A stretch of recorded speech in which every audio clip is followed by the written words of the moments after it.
ವೀಕ್ಷಕರೆಲ್ಲರಿಗೂ ನಮ್ಮ ವಾಹಿನಿಯ ದೈನಿಕ ರಾಶಿ ಫಲ ವಿಶೇಷ ಕಾರ್ಯಕ್ರಮಕ್ಕೆ ಸ್ವಾಗತ. ಇವತ್ತಿನ ಈ ವಿಡಿಯೋದಲ್ಲಿ ನಾವು ವರ್ಷ 2026 ರ ಜುಲೈ ತಿಂಗಳಿನ 12 ಮತ್ತು 13ನೇ ತಾರೀಕಿನ ದಿನಗಳ ಸಿಂಹ ರಾಶಿಯ ದೈನಿಕ ಫಲಗಳನ್ನು ತಿಳಿದುಕೊಳ್ಳಲಿದ್ದು, ಇಲ್ಲಿ ಈ ದಿನಗಳು ಸಿಂಹ ರಾಶಿಯ ಜಾತಕದವರ ಪಾಲಿಗೆ ಹೇಗೆ ಸಾಬೀತಾಗಲಿವೆ ಅನ್ನೋದೆಲ್ಲವನ್ನ ಇಲ್ಲಿ ವಿಸ್ತಾರ ರೂಪದಲ್ಲಿ ತಿಳಿದುಕೊಳ್ಳೋಣ. ವಿಡಿಯೋ ಪ್ರಾರಂಭಿಸುವುದಕ್ಕೂ ಮುನ್ನ ಎಂದಿನಂತೆ ನಮ್ಮ ವಿನಂತಿ ಎಂದರೆ, ನೀವಿನ್ನೂ ನಮ್ಮ ಚಾನೆಲ್ ಸಬ್ಸ್ಕ್ರೈಬ್ ಮಾಡಿಲ್ಲವೆಂದರೆ ಈ ಕೂಡಲೇ ನಮ್ಮ ಚಾನೆಲ್ ಅನ್ನು ಸಬ್ಸ್ಕ್ರೈಬ್ ಮಾಡಿ.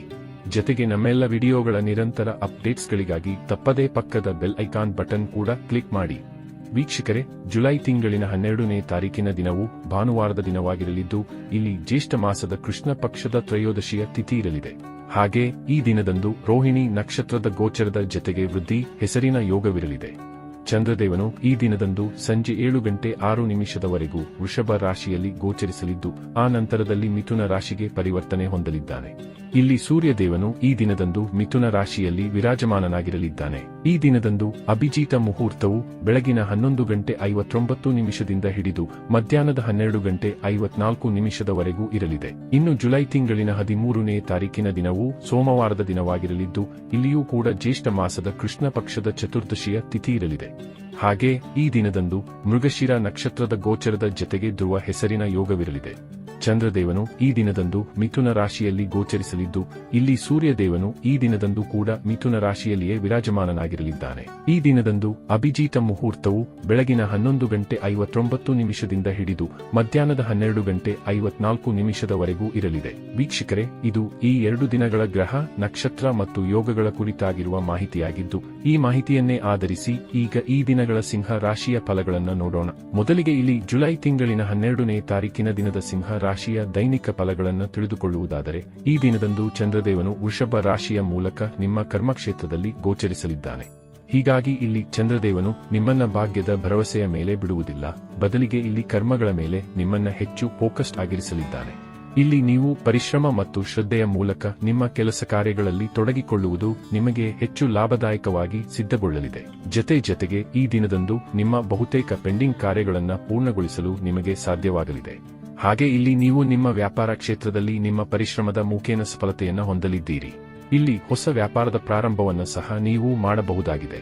ನೌಕರಸ್ಥ ಜಾತಕದವರ ಪಾಲಿಗೂ ಸಮಯ ವಿಶೇಷವಾಗಿರಲಿದ್ದು, ಖಂಡಿತ ಇಲ್ಲಿ ನೌಕರಿಯ ಕ್ಷೇತ್ರದಲ್ಲಿಯೂ ಸಫಲತೆಯ ಪ್ರಾಪ್ತಿ ಉಂಟಾಗಬಹುದಾಗಿದೆ. ಇನ್ನು ಇದರ ಜತೆಗೆ ಈ ದಿನದಂದು ನಿಮ್ಮ ಭೌತಿಕ ಸುಖದಲ್ಲಿಯೂ ವೃದ್ಧಿ ಕಂಡು ಬರಲಿದೆ.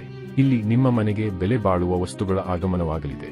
ವಿಶೇಷವಾಗಿ ಇಲ್ಲಿ ನಿಮಗೆ ನಿಮ್ಮ ಮಾತಾ ಪಿತೃವಿನ ಸುಖದ ಜತೆಗೆ ಅವರ ಸಹಕಾರವೂ ಕೂಡ ಲಭಿಸಲಿದೆ. ಅಲ್ಲದೆ ಇಲ್ಲಿ ನಿಮಗೆ ನಿಮ್ಮ ಸಂಗಾತಿಯ ಮನೆಯ ಪಡೆಯವರ ಸಹಕಾರದ ಪ್ರಾಪ್ತಿಯೂ ಕೂಡ ಲಭಿಸಲಿದೆ. ಇಲ್ಲಿ ಲವ್ ರಿಲೇಶನ್ಶಿಪ್ ಮತ್ತು ಮ್ಯಾರಿಡ್ ಲೈಫ್ ಕೂಡ ಶುಭ ಫಲಗಳಿಂದ ಕೂಡಿರಲಿದ್ದು, ಖಂಡಿತ ನಿಮ್ಮ ಸಂಬಂಧಗಳಲ್ಲಿ ಮಧುರತೆಯ ಪ್ರಾಪ್ತಿ ಉಂಟಾಗಲಿದೆ. ಇಲ್ಲಿ ಸ್ಟಾಕ್ ಮಾರ್ಕೆಟ್, ಕಮೋಡಿಟಿ ಸೆಕ್ಟರ್ನಲ್ಲಿಯೂ ನಿಮಗೆ ಲಾಭದ ಫಲಗಳು ಲಭಿಸಲಿದೆ.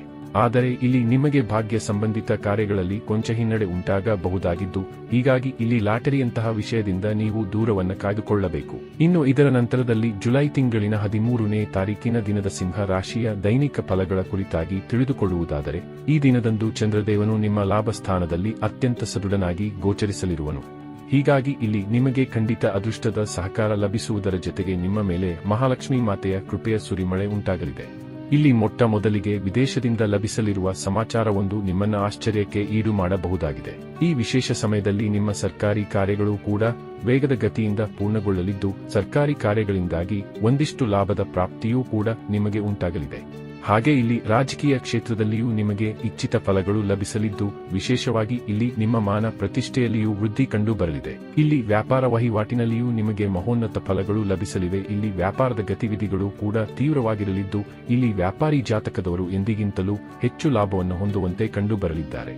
ಅಲ್ಲದೆ ಇಲ್ಲಿ ನೌಕರಸ್ಥ ಜಾತಕದವರು ಸಹ ಖಂಡಿತ ಇಚ್ಛಿತ ಫಲಗಳನ್ನು ಪಡೆದುಕೊಳ್ಳುವುದರ ಜತೆಗೆ ಕಾರ್ಯಕ್ಷೇತ್ರದಲ್ಲಿ ಅತ್ಯುತ್ತಮ ಪ್ರದರ್ಶನ ತೋರುವಂತೆ ಕಂಡು ಬರಲಿದ್ದಾರೆ. ಇಲ್ಲಿ ಸರ್ಕಾರಿ ನೌಕರಿಯ ಪ್ರಾಪ್ತಿಗಾಗಿ ಪ್ರಯತ್ನಿಸಿದರೆ ಶುಭ ಸಮಾಚಾರದ ಪ್ರಾಪ್ತಿಯೂ ಕೂಡ ಉಂಟಾಗಬಹುದಾಗಿದೆ.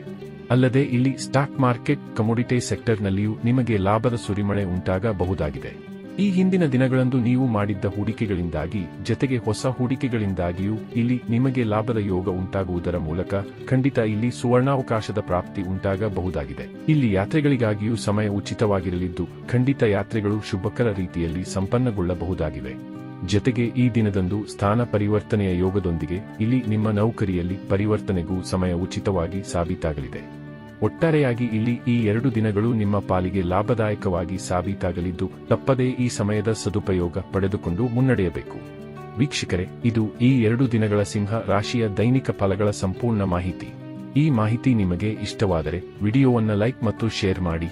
ಹಾಗೆ ಚಾನೆಲ್ ಸಬ್ಸ್ಕ್ರೈಬ್ ಮಾಡುವುದರೊಂದಿಗೆ ನಿರಂತರ ವಿಡಿಯೋ ಅಪ್ಡೇಟ್ಸ್ಗಳಿಗಾಗಿ ತಪ್ಪದೇ ಪಕ್ಕದ ಬೆಲ್ ಐಕಾನ್ ಬಟನ್ ಕೂಡ ಕ್ಲಿಕ್ ಮಾಡಿ.